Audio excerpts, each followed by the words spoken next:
আষাঢ় শ্রাবণ বর্ষাকাল। তো এই বর্ষা শুনলেই আমাদের মনে জেগে ওঠে যে নদীতে প্রচুর পরিমাণ পানি থাকবে। তো আমি এখন দাঁড়িয়ে আছি পদ্মা সেতুর কাছে। তো এই পদ্মা সেতুর নিচে যে পদ্মা নদীতে প্রচুর পরিমাণ পানি থাকার কথা, তো সেই পর্যাপ্ত পরিমাণ পানি না থাকায় এই নদী পথে যে যানবাহনগুলো চলাচল করে আমরা প্রায় দেখি তাদের দুর্ভোগে পড়তে।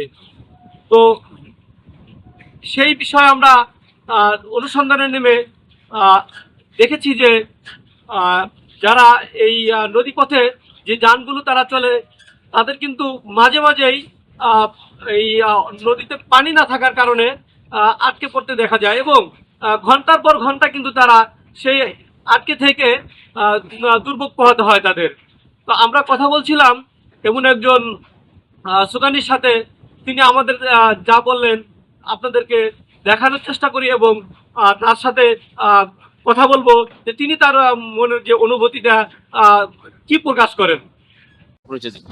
আমার নাম হইল মোহাম্মদ জসিম। আমার বাড়ি হলো পিরিজপুর জেলা নাজিরপুর থানা। আমি জাহাজে সুপারি চাকরি করি। দীর্ঘ 11 বছর ধরে আমি যমুনা লাইনে জাহাজ চালাই, বলগে। আমাদের হলো যখন এখন যদি আমাদের চ্যানেল ধরে যদি আমাদের বয়া দিয়ে দেয়, হ্যাঁ, যে বিএডব্লিউ টিম এরা যদি বয়া দিয়ে দেয় চ্যানেল ধরে, হ্যাঁ, তাহলে আমাদের জাহাজ আর ঠেকে না। এদের তো আপনার নগর বাড়ির থেকে একবার ইয়া পর্যন্ত এর ভিতরে কোনো চ্যানেল নাই, চ্যানেলের ভিতরে কোনো বয়া নাই।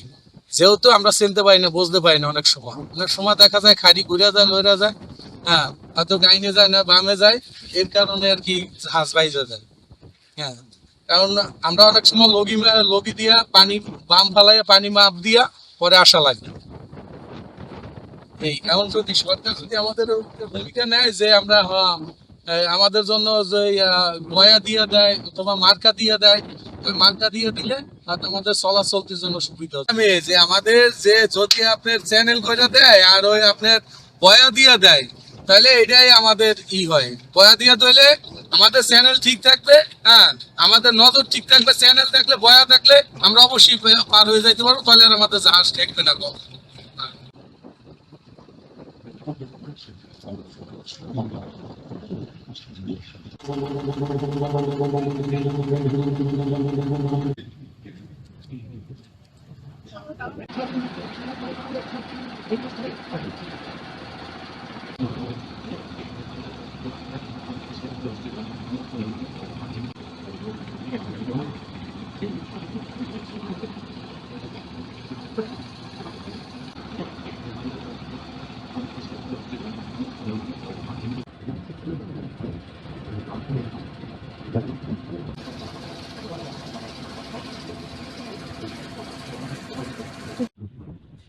তো আমরা যেমনটা শুনছিলাম একজন ভুক্তভোগীর নিকট, তিনি কিন্তু দাবি জানিয়েছেন যে এই পদ্মা নদী যেন নিয়মিত যদি ড্রেজিং করে যদি তাদের চলাচল গতি স্বাভাবিক রাখে, তারা কিন্তু আসলে সেই যে দুর্ভোগে পড়ে দুর্ভোগ কিন্তু তাদের আরো যাতে না হয় সেই প্রত্যাশা কিন্তু তারা করেন।